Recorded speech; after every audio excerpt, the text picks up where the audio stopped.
going to start with this one here. Marjorie Taylor Greene is facing backlash, as we've discussed, and we'll get into it as a reminder in just a second.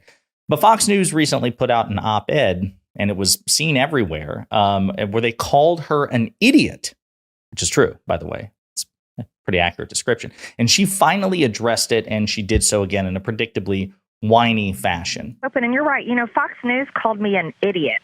That was literally their headline. They called me an idiot.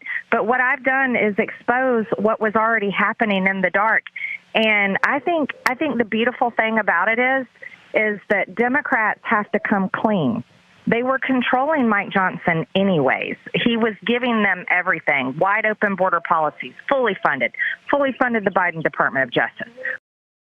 Okay, so that's Marjorie Taylor Greene on Steve Bannon's War Room podcast. Steve Bannon potentially going to be the next White House chief of staff if Donald Trump becomes president. That is truly terrifying. And the op-ed she's referring to is this one here. We've talked about it in previous videos.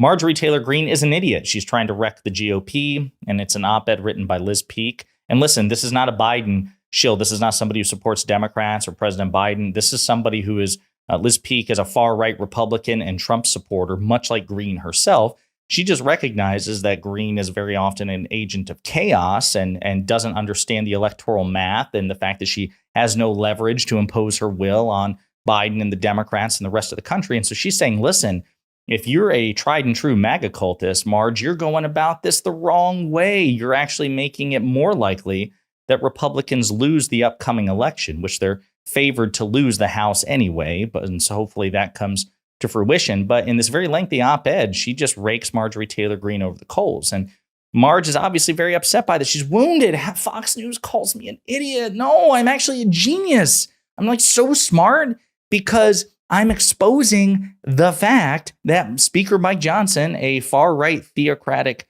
lunatic, who has overseen and allowed a formal impeachment inquiry into President Biden, who stalled, critical legislation, including government funding and foreign aid packages, et cetera, and so forth, for months at a time, won't work with Democrats on anything, is doing everything in his power to be seen as Donald Trump's best friend, didn't support the expulsion of George Floyd, all these things that hurt Democrats or thwarted Democrats or annoyed Democrats. He's actually in Democrats' back pocket. No, Marge, Mike Johnson's just in the same position that your BFF, Kevin McCarthy, was in. There's fundamentally no difference, which is you don't have the numbers to win the fight. Maybe that'll change after the election. Maybe, God forbid, MAGA sweeps the election. But right now, Democrats have the upper hand. They're more powerful than you. They're more coherent than you. Unlike that sentence. They're better prepared. They know how to govern better. Your far right flank in one chamber of one branch can't be the tail that wags the dog.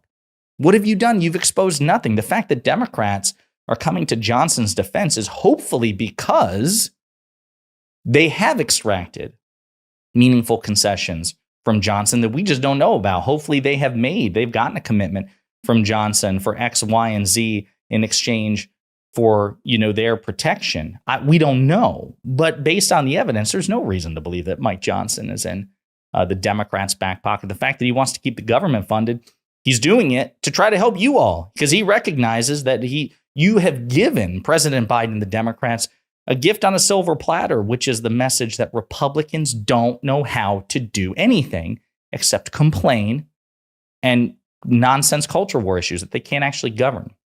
Matt Gaetz, who is an erstwhile ally of Marjorie Taylor Greene, is also complaining kind of in a roundabout way that there aren't more like him and Marjorie Taylor Greene, and that, listen, we need some far-right fanatics if we're going to change things, for the worse, obviously, in Washington. This is what he had to say to Kimberly Guilfoyle, who is married to, I can't remember if it's Eric or Don Jr., something like that. She's in the Trump orbit. I can't remember which brother she's married to. But anyway, this is what he had to say. Because I need backup in Congress. It's not enough just to have a small handful of us fighting for the president, fighting to expose these lies and all of this corruption. We need legions. We need people to win elections, from my friend Brandon Herrera in Texas to Adam Morgan in South Carolina. They're challenging incumbents, and I think they represent where we need to bring the Republican Party to a fighting party. We cannot go back to the days of the Mitch McConnells and the Paul Ryans and the Kevin McCarthys. We've got to have this new fired up populism and this new America First energy. And you know what's hilarious about this? Listen, obviously, I understand the sympathy towards populism. And certainly progressive policies. Right-wing populism is insane. And what I would tell Matt Gaetz is, he's denigrating Mitch McConnell. And Mitch McConnell is his own brand of evil. But Mitch McConnell has actually had more of a material impact on the Republican Party. Like in terms of the overall win-loss ratio, McConnell's put more wins on the board for Republicans, certainly than Donald Trump has ever, or Matt Gaetz or anybody else.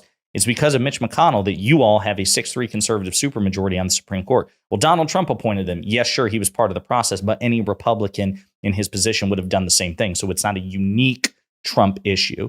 And it was because of McConnell's machinations. McConnell is the reason that the federal judiciary had been so lopsided with young, aggressive conservatives. It was his machinations that contributed to that. So it's so funny that you're denigrating McConnell and you have contributed to his sidelining, because you all may destroy the country, you all may win elections, but in terms of fundamental changes which advantage your party, you will never be Mitch McConnell. And I don't know if that's good or bad. I digress, because again, they're two different flavors of evil.